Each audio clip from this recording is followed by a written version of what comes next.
የሩሲያው ሰላይ ዶናልድ ትራምፕ በኬጂቢ የተመለመሉት የአሜሪካ ፕሬዝዳንት የ1987ቱ ሚስጥር ሲጋለጥ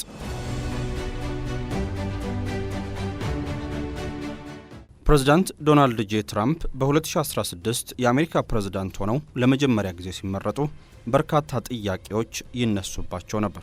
ከነዚህ ጥያቄዎች ዋነኛው ደግሞ ትራምፕ ከሩሲያ ጋር ያላቸው ግንኙነት ምንድነው? ሩሲያም በአሜሪካው ምርጫ ላይ ተሳትፎ ነበራት ወይ የሚለው ነው። ታዲያ ለዚህ ጥያቄ ምላሽ የሚሆን መረጃን የቀድሞ የሶቪየት ህብረት የስለላ ተቋም ባልደረባም ይፋ አድርጓል። ባልደረባው ዶናልድ ትራምፕ በ1987 በኬጂቢ የተመለመሉ ግለሰብ ናቸው ሲል አስደንጋጭ መረጃን አጋልጧል። ሰላም ጤና ይስጥልን። የተከበራችሁና የተወደዳችሁ የሰሞነኛ ቤተሰቦች እንደምን አላችሁ? በመግቢያችን ላይ እንደገለጽ ነው የዶናልድ ትራምፕን ሚስጥር መጋለጥ መነሻ አድርገን ስለ ታዋቂው የሶቪየት ህብረት የስለላ ተቋም ኬጂቢና ዶናልድ ትራምፕስ እንዴት ተመለመሉ የሚለውን የምንመለከት ይሆናል። እስከ ፍጻሜው ቆይታችሁ ከኛ ጋር ይሁን። ጊዜው በፈረንጆቹ 1987 ነው። የአሁኑ የአሜሪካ ፕሬዝዳንት ዶናልድ ጄ ትራምፕ ለመጀመሪያ ጊዜ የሶቪየት ህብረት ዋና ከተማ ሞስኮን ረገጡ። በሞስኮም ደማቅ አቀባበል ተደረገላቸው። በተለያዩ ውድ መዝናኛዎችና ሆቴሎች ውስጥ እንዲያሳልፉ በሶቪየት ህብረት መንግስት ተፈቀደላቸው። የዶናልድ ትራምፕ የሞስኮ ጉዞ ዋና ዓላማ የነበረው በሩሲያ ውስጥ ሆቴሎችን መክፈት ነበር። ነገር ግን ትራምፕ እንዳሉት በሩሲያ ውስጥ ሆቴሎችን አልከፈቱም። ይሁንና ግን ትራምፕ ከሞስኮ ወደ አሜሪካ ሲመለሱ አዲስ ጉልበትና አስተሳሰብን ይዘው ነበር። ወደ ፖለቲካው ዓለም የመግባት ፍላጎታቸውም የተቀሰቀሰው ያኔ ነው ይባላል።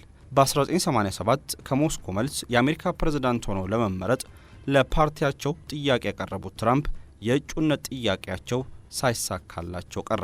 ታዲያ ትልቁ ጥያቄ ዶናልድ ትራምፕ ከሞስኮ መልስ ለምን ፖለቲካ ሊቀላቀሉ ፈለጉ የሚለው ነው። ለዚህ ጥያቄ ምላሽ አለኝ ያለ አንድ የቀድሞ ሶቪየት ህብረት የደህንነት ሰው ከሰሞኑ ብቅ ብሏል። አልኑር ሙሴየቭ የተሰኘው ግለሰብ ዶናልድ ትራምፕ በ1987 ወደ ሞስኮ ባመሩበት ዕለት በሶቪየት ህብረት የስለላ ተቋም ኬጂቢ ተመልምለዋል ይላል። ኬጂቢ በበርካታ ነገሮች ዶናልድ ትራምፕን ካሳመነ በኋላም ካሳኖቭ የሚል የኮድ ስም ሰጥቷቸው ወደ አሜሪካ መልሷቸዋል ሲል ይናገራል ግለሰቡ። ባለፉት ዓመታት ዶናልድ ትራምፕ ለሩሲያም ያሳዩትን ልዩ ፍቅር ተከትሎ የተለያዩ ሰዎች ትራምፕ የሩሲያ ምልምል ናቸው በሚል እንዲከሷቸው አድርጓል። እስካሁን ግን በዚህ የቀድሞ የሶቪየት የደህንነት ሰው ደረጃም የትራምፕን ሚስጥር የዘረገፈ ሰው አልነበረም። ከዚህ ሁሉ ቀደም ብሎ ግን ሩሲያ በዶናልድ ትራምፕ ላይ አይኗን የጣለችው ትራምፕ ወደ ቼክ ሪፐብሊክ አምርተው የቼክ ዜግነት ያላትን ሞዴል ካገቡ በኋላ ነው ይላል የቀድሞ የኬጂቢ ሰው። ወደ ቼክ ይመላለሱ የነበሩት ትራምፕ በቼክ ውስጥ በኬጂቢ ሰላዮች ይሰለሉ ነበርም ተብሏል። ከሚስታቸው ጋር በመሆን የእረፍት ጊዜያቸውን በሩሲያ የተለያዩ ከተሞች ማሳለፋቸውም ለኬጂቢ ቀላል ኢላማ እንዲሆኑ አድርጓቸዋል። ትራምፕ ከሞስኮ ተደጋጋሚ ጉዞ በኋላም በተለያዩ ጋዜጦች ላይ ማስታወቂያን ያስነግሩ ጀመር። በዚህ ማስታወቂያ ላይም አሜሪካ ሌሎች ሀገራትን መርዳት ማቆም እንዳለባት ሰፍሯል።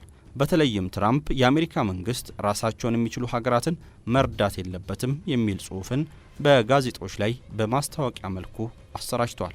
ይህ ጽሑፍና ማስታወቂያ ታዲያ አሜሪካ በተለያዩ ሀገራት ያላትን ተቀባይነት በመቀነስ ሩሲያም በተቃራኒው የዓለማችን ሀያላውና እንድትወጣም በዶናልድ ትራምፕ የተደረገ ሴራ ነው ይላሉ አንዳንድ ተንታኞች። ዶናልድ ትራምፕ በ1990ዎቹ ከፍተኛ የሆነ ኪሳራ አጋጥሟቸው ነበር። እስከ 900 ሚሊዮን ዶላር ዕዳ ውስጥም እስከ መግባት ደርሰዋል። በ2000ዎቹ መጀመሪያ ግን የትራምፕ ቢዝነሶች ዳግም ማቆጥቆጥ ጀመሩ። ዶናልድ ትራምፕ በአጭር ጊዜ ውስጥ ወደ ቀድሞ የሀብት ማማቸው ተመለሱ። በ1990ዎቹ ሶቪየት ህብረት ፈራርሳ አሜሪካ ብቸኛ የዓለም ሀያል ሆና የወጣችበት ጊዜ ሲሆን 2000ዎቹ መጀመሪያ ደግሞ ቭላዲሚር ፑቲን ፕሬዝዳንት ሆነው የተመረጡበትና የሩሲያ ኢኮኖሚም ዳግም ማንሰራራት የጀመረበት ጊዜ ነው። ይህን ከትራምፕ ኪሳራና ዳግም ወደ ሀብት መመለስ ጋር በማገናኘትም በርካታ ሰዎች የትራምፕ ሀብት የተመለሰው በሩሲያም ገንዘብ ነው እያሉ ይገኛሉ። 2008 ላይ የዶናልድ ትራምፕ የመጀመሪያ ወንድ ልጅ የሀብታችን ትልቁን ድርሻ የምናገኘው በሩሲያ በምንሰራቸው ቢዝነሶች ነው የሚል ቃለ ምልልስን አድርጎ እንደነበርም ይታወሳል። በ2013 ላይ ደግሞ ዶናልድ ጄ ትራምፕ ለ38 ሰዓታት በሞስኮ ቆይታን በማድረግ የሩሲያውን ፕሬዝዳንት ቭላዲሚር ፑቲን ለማግኘት ጥረት ቢያደርጉም ሳይሳካላቸው ቀርቷል። በኒውዮርክ ከተማ ዝነኛ የሆነውን ትራምፕ ታወር የተሰኘውን ትልቅ ህንጻም በሞስኮ ከተማ ለመገንባት በተደጋጋሚ ጊዜ ጥያቄን ያቀረቡ ሲሆን ይህም ሊሳካላቸው አልቻለም። 2016 ላይ ለፕሬዝዳንታዊ ምርጫ መወዳደር ሲጀምሩ ይህን ሀሳብ እርግፍ አድርገው መተዋቸውም ይሰማል። በዚሁ በ2016 ዶናልድ ትራምፕ ሳይታሰብ ሂላሪ ክሊንተንን በማሸነፍ የአሜሪካ ፕሬዝዳንት ሆነው ተመረጡ። በዚህ ምርጫ ላይ ታዲያ ሩሲያ ቀጥተኛ ተሳትፎ ነበራት በሚል በበርካታ ዲሞክራቶች ክስ ሲቀርብባቸው ነበር።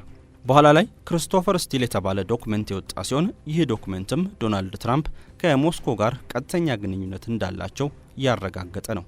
ሮበርት ሙለር በተሰኙ ግለሰብም ተጨማሪ ምርመራዎች በትራምፕ ላይ መደረጋቸው ይታወሳል። ይህ ምርመራ ቢደረግባቸውም ግን ዶናልድ ጄ ትራምፕ ከቭላዲሚር ፑቲን ጋር ያላቸውን ግንኙነት የማቋረጥ ፍላጎት አልነበራቸውም። በተለያዩ መድረኮች ላይ ባደረጓቸው ንግግሮችም ለፑቲን ያላቸውን አድናቆት የሚገልጹ ሲሆን በሁለቱ መካከል ያለው ግንኙነትም የሀገራት መሪዎች ግንኙነት ሳይሆን የወዳጅነት ይመስል ነበር።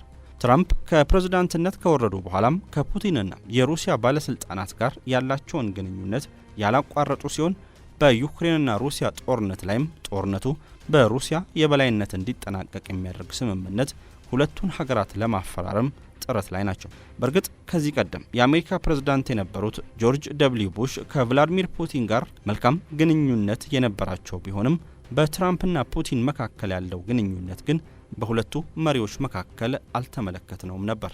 ትራምፕም ቢሆኑ ለሩሲያ ያላቸውን ፍቅር በተደጋጋሚ የገለጹ ሲሆን በግል ሕይወታቸው ላይ በሚያጠነጥነው መጽሐፋቸው ላይም ሩሲያን መጎብኘት ያስደስታቸው እንደነበር መጻፋቸው ይታወሳል።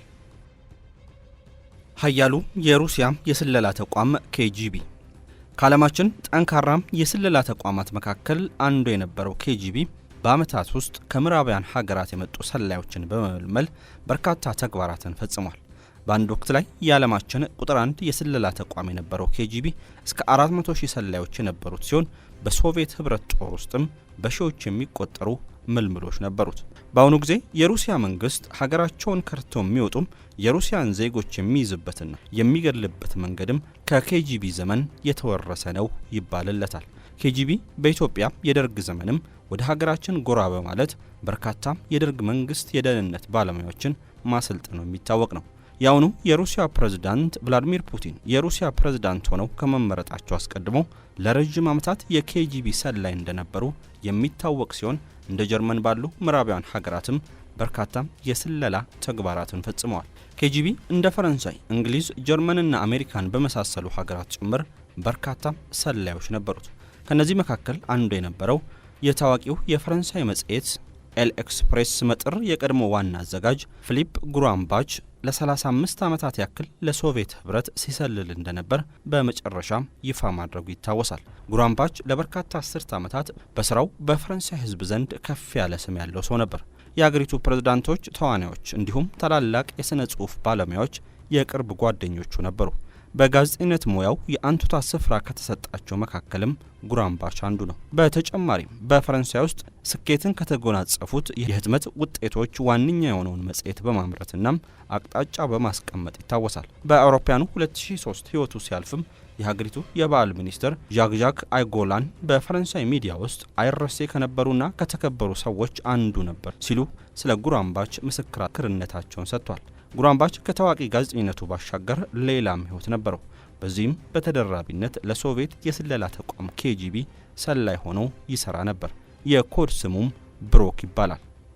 የዶናልድ ትራምፕን የሩሲያ ሰላይ ናቸው መባልን የተመለከትንበት የዛሬውን ጥንቅራችንን በዚያ ያጠናቅናል። ሰናይ ጊዜ ይሁንላችሁ።